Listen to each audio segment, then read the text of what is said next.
Hello বন্ধুরা, good morning. আবার একটা নতুন সকাল নিয়ে তোমাদের সামনে হাজির হয়ে গেছি। আমি Malabika. Welcome to Malabika family blog. আমার ফ্যামিলি তোমাদের হচ্ছে স্বাগত। যারা প্রথম দেখছো, যাদের কাছে আমার ভিডিওটা প্রথম গেছে, তারা প্লিজ চ্যানেলটিকে সাবস্ক্রাইব করে অল বলে অপশনটা ক্লিক করে নাও। বন্ধুরা, সত্যি কথা বলতে এখন না ভিডিও দিতে ইচ্ছা করে না। কেন ইচ্ছা করে না সেই বিস্তারিত আলোচনা আমি ভিডিও শেষে তোমাদের সাথে করব। তো সকালবেলা হওয়া মানে রান্নাঘরে একটা যুদ্ধ করা। যুদ্ধ তো নয়, মানে বিশাল যুদ্ধ। তো ফ্রিজে অনেকদিন ধরেই পনির ছিল। পনির আমি কি করলাম, আমি একটুখানি ভাবলাম আজকে চিলি পনির করবো। আর এই চিলি পনিরটা আমি রাত্রিবেলা একটু চাউমিন করলে এটা চাউমিনের সাথে সবাই ভালো খায়। তো চিলি পনিরটা আমিও খেতে খুব ভালোবাসি। তো চিলি জিনিসটাই আমার খুব ফেভারিট। চিলি চিকেনই হোক কিংবা চিলি পনির, তোমরা কোনটা ভালোবাসো সেটাও কিন্তু কমেন্ট করে জানাও। তো দেখো, আদা রসুন বাটা, একটু কর্নফ্লাওয়ার, সয়া সস এসব দিয়ে ম্যারিনেট করে এক এক করে ভেজে যেভাবে করে আর কি, নতুন করে তোমাদেরকে আর কি শেখাবো। এখন তো সব কিছুই এখন ইউটিউবের হাতে, যা কিছু হওয়া রান্না সব কিছু ইউটিউব দেখে দেখেই হয়ে যায়। তো নতুন করে তোমাদেরকে শেখানোর কিছু নেই। চিলি পনির যেভাবে করে, চিলি চিকেন যেভাবে করে, আমিও ঠিক একই পদ্ধতি আমি করলাম। কালারটা দেখো, just looking watt the wow. তো দেখো, এবার একটুখানি চিকেন এনেছিল, তো অল্প চিকেন করবো। আর একটুখানি আবার মেঘলা মেঘলা করেছিল বলে তো আলো জ্বালিয়ে আমাকে রান্না করতে হচ্ছে, বোঝো ঠেলা, দিনের বেলা তাও আবার আলো। তো যাই হোক, দই দিয়ে ম্যারিনেট করা মাংস রেখেছিলাম। আর দই দিয়ে ম্যারিনেট করে রাখলে না মাংসটা বেশ নরম হয়। আর মুরগি মাংস কষাতে কষাতেই নরম হয়ে যায়। তো দেখতেই পাচ্ছ আমার কষানো হচ্ছে, রেডি হয়ে গেছে। আর দেখতে কিন্তু কালারটা দেখেছো, দুর্দান্ত হয়েছে। আমি একটু এগুলো টমেটো বাটা দেওয়ার চেষ্টা করি। টমেটো বাটা দিলে দেখবে কালারটা কিন্তু খুব সুন্দর হয়। আর স্বাদে গন্ধে, আর তার মধ্যে আবার আমার মেয়ে বলেছে পটাটো স্পাইরাল খাবে। তো বোঝো ঠেলা, সব দিক দিয়ে আমি হচ্ছে কাজে ব্যস্ত।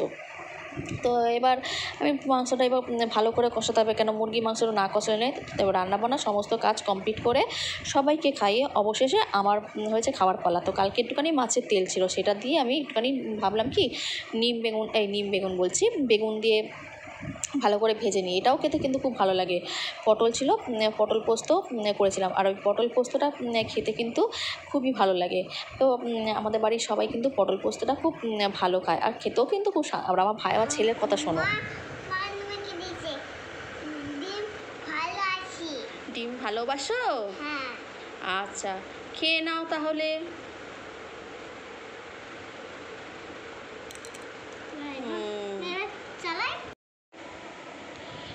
ঠিক আছে, বলো এটা কি? বলো এটা কি? এটা ক, এটা এটা এটা বইয়ের দিকে তাকাও। এটা এটা এটা এটা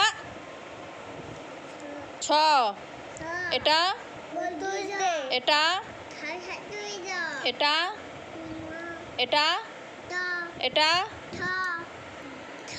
দাঁড়াও দাঁড়াও, এটা ড, এটা এটা মধ্যাহ্ন, এটা এটা এটা ত, এটা ধ, এটা দন্তেন্ন, প, এটা প, এটা ব।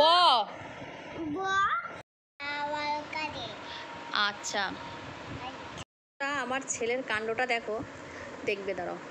আচ্ছা, পিজন মানে হেন, মানে স্প্যারো মানে শ্বশুরবাড়ির পাখি। স্প্যারো মানে শ্বশুরবাড়ির পাখি। দেখো শোনো, স্প্যারো মানে শ্বশুরবাড়ির পাখি। দেখেছো? শোনো, শ্বশুরবাড়ির পাখি স্প্যারো মানে। কি অবস্থা! বন্ধুরা, আমাদের সব কিছু খাওয়া দাওয়া কমপ্লিট হয়ে গেছে। এবার হচ্ছে বসে আছি, ছেলেমেয়েদেরকে ঘুম পাড়াবো, বিকালে সন্ধ্যা দেবো। হয়ে গেল আজকে দিনটা, এইভাবেই দেখতে দেখতে কেটে গেল রোজগারের মতো। তো বন্ধুরা, যেটা বলার ছিল, সত্যি কথা বলতে আমার একদমই এখন ভিডিও দিতে ইচ্ছা করছে না। কেন, ভিউজের অবস্থা যা হয়ে গেছে, আগে যে তুলনায় হতো তার থেকে পুরো একদম শর্টস ভিডিও বলো, লং ভিডিও বলো, মানে সব দিক দিয়ে এখন পুরো ডাউন হয়ে গেছে। এই জন্য আর এনার্জিটা পাচ্ছি না। কেন, ভিডিও যে কারণে করবো, সে যতই ভালো হোক না কেন, ভিউজ যদি না আসে তো সেখানে সত্যি কথা বলতে এনার্জিটা খুবই কমে যায়। তোমাদের সাথে এরকম কার কার সাথে এরকম হচ্ছে সেটা আমাকে কমেন্ট করে বলো। একদম সকাল থেকে চেষ্টা করি ভিডিও করা, এডিট করা, সমস্ত কিছু বেস্ট দেওয়ার চেষ্টা করি, তা সত্ত্বেও ভিউজের অবস্থা প্রচুর খারাপ। মানে ইউটিউব সবার কাছে ভিডিও পাঠাচ্ছে না, তো এই জন্য আর কি বলবো, ওই জন্য আর এনার্জিটাও পাচ্ছি না। ভাবছি ইউটিউব একটা সময় ভাবি ছেড়েই দেবো করা, কিন্তু আবার ভাবি যে এমন একটা মায়ায় জড়িয়ে গেছি, এই মায়া থেকে আর বেরোতে পারছি না। মানে এই জন্য আগে রেগুলার ভিডিও দিতাম, এখন রেগুলার দিতে আর মনও চায় না, এনার্জিটাও পাচ্ছি না। তাই তোমরা একটু ভালোবাসা দিও।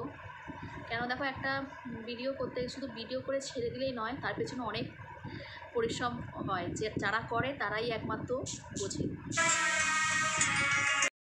তো এই জন্য একদমই ভালো লাগছে না। তোমরা একটু পাশে থাকো, এইটুকুই বলবো।